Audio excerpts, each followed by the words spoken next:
Alors, on va passer maintenant à la dissection de la fleur. Donc, j'ai oublié de vous donner donc, des indications. Surtout, ne choisissez pas ni une pâquerette, ni une jonquille, qui sont en réalité des fleurs qui sont un peu plus complexes, qu'on étudiera par la suite. Si vous voulez la facilité, choisissez donc des fleurs simples. Alors, je vais réaliser une première dissection sur de la grosse tulipe qui sera plus facile à voir. Et puis, je vous ferai ensuite une fleur un peu plus petite.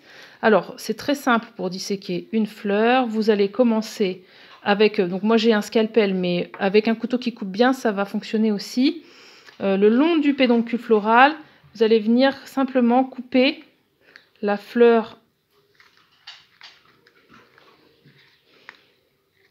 comme ceci, de manière à pouvoir voir l'intérieur. Je vais enlever encore un pétale.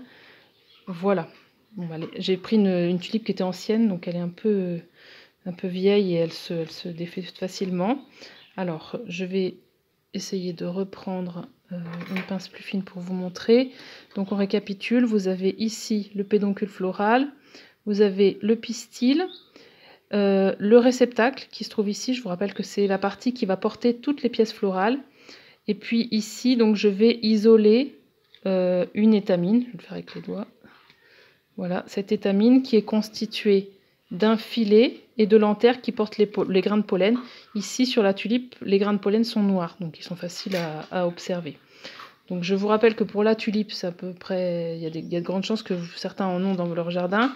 La tulipe, on ne peut pas distinguer pétale de sépale. Voilà, ici j'ai un pétale et un sépale.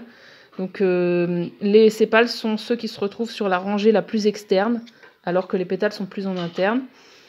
On peut poursuivre la dissection, ça c'est pas demandé dans le TP, hein, mais vous pouvez poursuivre en essayant d'ouvrir l'intérieur du pistil pour pouvoir observer les ovules, qui seront donc, comme je l'ai dit tout à l'heure, les futures graines.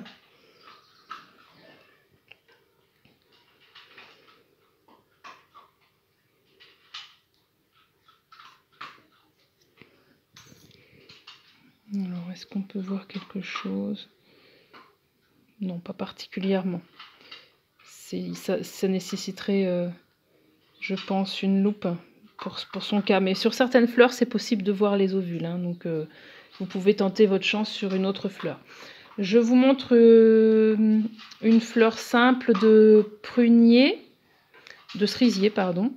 Donc, dans ces cas-là, vous pouvez même disséquer la fleur simplement avec les doigts. Donc, en enlevant le sépale qui se trouve en face, plus le pétale. Voilà.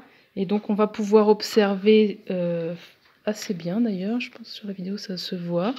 Donc, on voit bien le pistil au centre, avec le stigmate, donc qui est la partie la plus haute, qui va recevoir les grains de pollen. Et puis, vous avez une multitude d'étamines qui se trouvent tout autour, avec donc des pétales blanches, des sépales qui sont vertes et recourbées, le réceptacle floral et le pédoncule. Alors, dans mes attentes, donc, je demande deux choses concernant ce TP. Vous avez donc à me réaliser une coupe donc de votre fleur et de me faire un dessin d'observation, me donnant donc les différents mots de vocabulaire que nous avons étudiés. Et puis l'autre partie du TP, donc qui se trouve page 2, c'est la dissection complète de la fleur, c'est-à-dire que, j'ai pas ramené le TP ici, mais vous avez donc des encadrés dans lesquels je voudrais que vous me colliez les différentes pièces florales. Par exemple, vous avez la possibilité donc d'arracher un pétale, et donc vous allez venir le placer dans l'encadré, écrire pétale en dessous, et mettre un brin de scotch. Pour l'étamine, c'est pareil.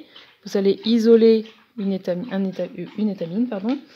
et la coller dans l'encadré qui correspond.